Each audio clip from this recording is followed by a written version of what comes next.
아버지 하나님 감사합니다. 오늘 목요일입니다. 주께서 우리 성도들과 함께 하시고 오늘도 또 간단한 말씀을 읽고 들으면서 우리의 믿음을 확인하고 돌아보고 바로 서도록 하여 주옵소서. 예수님 이름으로 기도합니다. 아멘. 오늘은 29일입니다. 목요일이고요. 사도행전 5장 1절에서 16절 제가 읽겠습니다.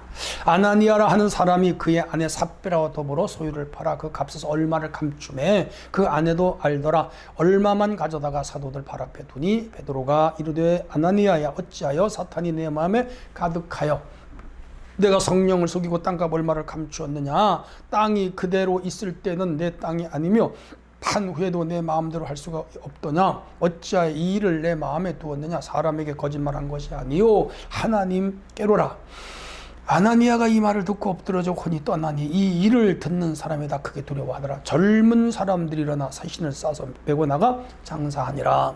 3시간쯤이 지나 그 아내가 일어난 일 알지 못하고 들어오니 베드로가 이르되 이 땅 판값이 이것뿐이냐 내게 말하라니 이르되 예 이것뿐이라 하더라. 베드로가 이르되 너희가 어찌 함께 꾀하여 주의 영을 시험하려 하느냐. 보라 내 남편이 장사하고 오는 사람들의 발이 문 앞에 이르렀으니 또 너를 메어 가리라 하니 곧 그가 베드로의 발 앞에 엎드려 혼이 떠났는지라. 젊은 사람들이 들어와 죽은 것을 보고 메었다가 그의 남편 곁에 장사하니 온 교회와 이 일을 듣는 사람들이 크게 두려워하니라. 사도들의 손을 통하여 민간에게 표적과 기사가 많이 일어나매 믿는 사람이 다 마음을 같이하여 솔로몬 행각에 모이고 그 나머지는 감히 그들과 상종하는 사람이 없으나 백성이 칭송하더라. 믿고 주께로 돌아오는 자가 많으니 남녀의 큰 무리라. 심지어 병든 사람을 메고 거리에 나가 침대와 요 위에 누이고 베드로가 지날 때 그의 그림자라도 누구에게 덮일까 바라고 예루살렘 부근에 수많은 사람들이 모여 병든 사람과 더러운 귀신에게 괴로움을 받는 사람을 데리고 와서 다 나음을 얻으니라. 아멘. 오늘은 성령을 속이는 죄와 성령의 힘입은 사역, 두 가지 큰 타이틀로 배우게 하겠습니다. 초대교회 성도들은 헌신적인 섬김, 그리고 사랑으로 교회가 부하는 거예요. 자기의 재물을 팔고 땅을 팔고 소유를 팔아 사도들 앞에 갖다 놨고 사도들은 그것으로 교회를 섬기는 아름다운 일이 일어났습니다. 근데 두려운 일이 발생했어요. 아나니아라고 하는 사람과 삽비라고 하는 부부였어요. 사정에 보면은 바나바가 자기의 밭을 팔아 드리니까 우리도 밭 팔아야 돼서 세산을 팔아 드리자 마음 먹어서 거기까지는 좋아. 성령의 감동이었어. 그런데 그 팔아가지고 현금을 딱 주고 나니까 견물생심이라고 아까운 생각이 들었을 거야. 누구나 그런 마음 들을 수 있죠. 우리도 헌금 이제 1000만원 11조 들어야지 하는데 사실상 봉투에 넣고 나면 좀 아까운 생각이 들 경우도 있죠. 그때 이겨야 돼요. 그 유혹에 넘어가면 안 되겠죠. 자, 그래서 얼마를 감추고 얼마만, 그게 2분의 1인지 아니면 3분의 2인지 아니면 5분의 3을 바치고 5분의 1을 숨겼는지 그건 모르겠어. 1분은 드리고 1분은 감추었어요. 근데 부부가 모의했어. 근데 사실 누가 이거 뭐 땅 팔아 바치라 그랬어요? 자기들 스스로 마음에 물어나서 했던 일인데 또 자기들 스스로 그 하고자 했던 일을 거둬들인단 말이에요. 근데 베드로에게 그 가지고 왔어요. 아나니아가 가지고 왔어. 근데 베드로가 알아봐요. 그 아나니아와 삽비라가 감춘 걸 알아요. 이게 성령의 역사하심, 성령의 투시예요. 성령이 임하면 상대방의 죄가 보여요. 그리고 마음속에 품은 죄도 다 보여요. 그게 성령의 투시예요. 왜? 전지한신이니까. 베드로가 다 들어도 이놈들이 감추고 왔네, 숨기고 왔네, 공모해서 왔네. 그래서 아나니아에게 이게 전부냐 그랬더니 알아차리고 아닙니다. 숨겨놨습니다. 잘못했습니다. 그건 안 죽었을 거야. 안 죽었어. 그런데 아나니아가 베드로에게 뭐예요? 그 전부라 그랬어. 그래서 베드로가 그를 보고 말합니다. 이것은 사도인 나를 속인 것이 아니고 교회를 속인 것이 아니고 성령을 속인 것이다. 여러분, 우리가 교회를 속이고 주의 종을 속이는 것은 하나님 속이는 거예요. 하나님 속이는 거예요. 그런 거짓말하면 안 됩니다. 나쁜 죄죠. 이 죄는요, 거짓말하는 개인적인 차원이 아니고 공동체적인 차원이에요. 하나님 앞에서 하는 일이라. 그러므로 이 사도 베드로를 속인 것은요, 교회의 정결을 깨뜨린 거예요. 거룩함을 무시한 거예요. 그리고 더 나가서 사도들의 권위를 무시한 거예요. 사도들의 권위를 무시하는 것은 하나님의 권위를 무시하는 거예요. 여러분, 교회를 섬기면서 이렇게 주의 종들의 권위를 함부로 무시하면 안 돼. 그리고 복을 못 받아. 하나님 은혜가 없어. 그런 사람의 마음은 강팍해지고요. 성령이 그 안에 역사하지 않아요. 어둠의 세력들이 역사해요. 무서운 거죠. 그들은 거짓말과 탐심으로 결국은 그 순간 아나니아의 영혼이 떠나갔어. 혼이 죽은 거예요. 죽은 거예요. 사도들의 권위를 경시하고 성령이 하시는 일을 속이려 들었다가 이제는 죽었어요.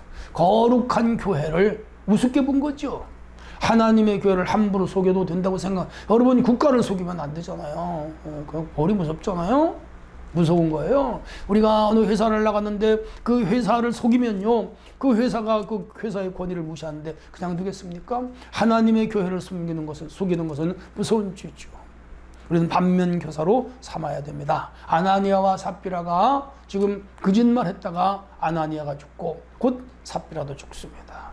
나의 말과 행동이 교회의 권위와 교회의 거룩성을 무너뜨리면 안 돼요. 거룩한 교회의 질서를 잘 지키는 성도가 되어야 되고, 혹시 내가 교회를 다니면서 교회의 거룩성과 교회의 권위 혹은 주의 종들의 권위를 함부로 무시하면서 다니지 않는가, 우리 자신들을 깊이 성찰해야 됩니다. 12절로 16절은 아나니아 사건으로 아나니아가 죽었는데 그 사건을 몰랐어. 그리고 삽비라가 들어왔어. 3시간에. 오늘 현대적 개념으로는 얼른 이해가 안 가죠. 왜냐하면 남편이 죽었는데 아내한테 알리지 않고 어떻게 장사를 지내냐 이거죠. 예. 오늘 우리 같은 문명사회에서 있을 수 없는 일이죠. 2000년 전에 가능했죠. 아무튼 그래서 성도들이 지금 막 두려워해요. 교회를 무시하고 주의 종들의 권위를 함부로 훼손하면 이렇게 문제가 생기는구나. 그래서 교회의 거룩성이 더욱 공고해졌죠. 자, 아무튼 삽비라가 왔어요. 베드로가 또 물어요. 너 이 밭을 판 값이 전부냐? 그랬더니 삽비라가 좀 분위기 보면 알 거 아니에요. 알았죠. 잘못했습니다. 얼마 감췄습니다. 그거 드리겠습니다. 그랬으면 삽비라 안 죽었을 거야. 근데 자기 남편하고 공모했잖아. 짜 맞추었잖아. 입을 맞추었잖아. 그래 거짓말했어요. 그러니 삽비라도 죽어. 두 부부가 같이 죽었습니다. 여러분, 하나님의 거룩한 일을 우리가 함부로 속이려 들지 않도록. 교회는 거룩한 곳이에요. 교회는 거룩성이에요. 보편성이에요.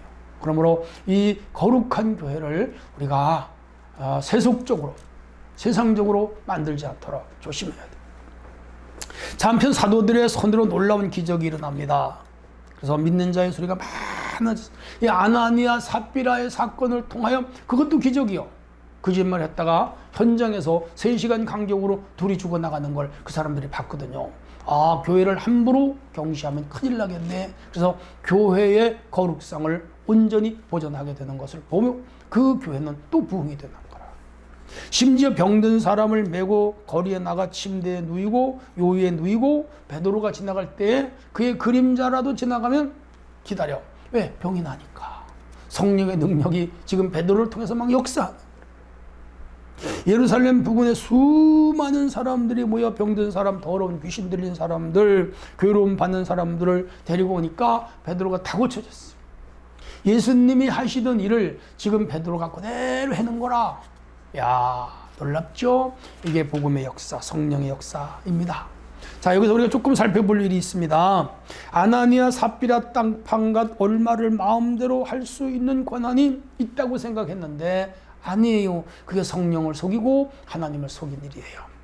이렇게 해서 그들은 결국 사탄에게 그들의 몸을 내주고 말았죠. 우리는 하나님의 교회를 속이지 않도록 항상 조심하셔야 돼요. 모든 것의 시작은 마음이에요. 그 땅을 판 것을 바치겠다고 하는 마음도 있었는데 그 얼마를 숨기는 것도 그들 마음의 작용이에요. 그러니까 이 마음이 천국 같다 지옥 같다 할 수 있고 성령 편에 섰다가 마귀 편에 섰다가 할 수 있는 거예요. 우리 마음을 잘 통제하는 거 말씀과 성령으로 가능해요. 성령 충만할 때 내 마음이 바르게 통제될 수가 있는 것이죠. 마음의 악함은 세상 법으로 처벌할 수 있는 이유는 아니에요. 왜? 양심법이니까. 그런데 하나님의 법으로는 큰 죄가 돼요.